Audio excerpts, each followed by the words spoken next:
বিপদে না পড়লে মানুষ চেনা যায় না। দুনিয়াতে কত রকমের মানুষ যে আছে সেটা আপনি বিপদে না পড়লে বুঝবেন না। মানুষকে আপনি যত দিবেন ততই তার লাগবে। তার অভিযোগের হ্যালো শেষ এভরিওয়ান, নেই। আসসালামু আলাইকুম। কেমন আছো তোমরা? আশা করছি সবাই ভালো আছো।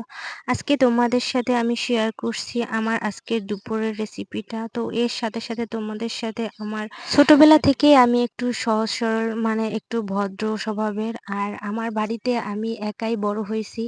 আছে না যে একটা বাড়িতে ১০টা মেয়ে থাকে ওইভাবে শিখে ওইভাবে জানে, কিন্তু না, আমি একটা বাড়িতে একাই বড় হয়েছি। আমি তেমন কোনো বিষয়ে আগ্রহ সহকারে শিখিও নাই, জানিও নাই, কিন্তু বিয়ের পরে যখন আমি আমার শ্বশুরবাড়ি গেলাম তখন আমি দেখলাম যে আসলেই মেয়েরা কতটা চালাক হয়, কতটা বুদ্ধিমতী হয়। আমার মতো এত সহজ সরল খুব মেয়ে কঠিন। তারপর আমি চেষ্টা করছি, আমি যতটুকু পেরেছি আমি আমার সবটুকু দিয়ে আমি এই সংসারের জন্য করেছি, আমার সন্তানের জন্য করেছি, আমার স্বামীর জন্য, ইভেন আমার শ্বশুর শাশুড়ি ননদ সবার জন্যই আমি করেছি। তারপরও তাদের মন নাই। আসলে এটা কি সব ফ্যামিলিতে হয় নাকি অন্য কিছু আমি জানি না, কিভাবে একজন ভালো স্ত্রী হওয়া যায়। আমি আমার সবটুকু দিয়ে চেষ্টা করেও আমি পারিনি। এখানে আমার দোষ নাকি আমার হাজবেন্ডের দোষ নাকি আমার শ্বশুর-শাশুড়ির, না আমার ফ্যামিলির দোষ, আমি বুঝেই উঠতে পারছি না।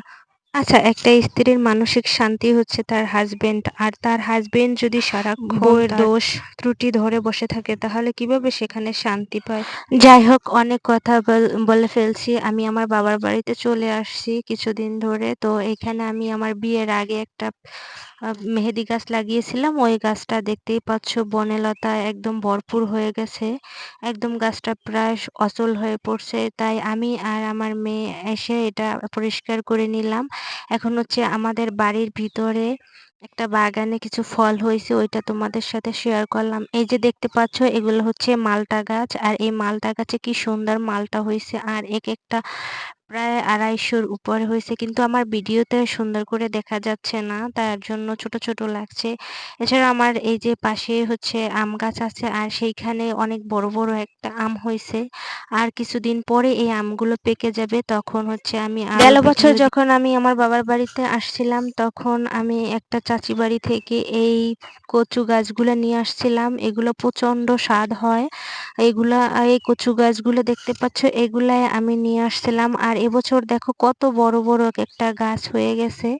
আর এর নিচের যে অংশটা, এই অংশটা যদি চিংড়ি মাছ বা মাংসের সাথে মিক্স করে খায় তো অনেক ভালো লাগে। দেখতে দেখতে মাশাআল্লাহ কত বড় হয়ে গেছে গাছগুলা। আর বৃষ্টির যখন আসবে তখন হচ্ছে এই বৃষ্টির সিজনে এগুলা খায়। আর ওই যে দেখতে পাচ্ছ আমার মেয়ে এই বাগানের ভিতরে ঢুকছে এগুলা দেখার জন্য। সাইডে হচ্ছে লেবু গাছ আছে, ওই লেবু পড়ার জন্য ও ভিতরে ঢুকে গেছে।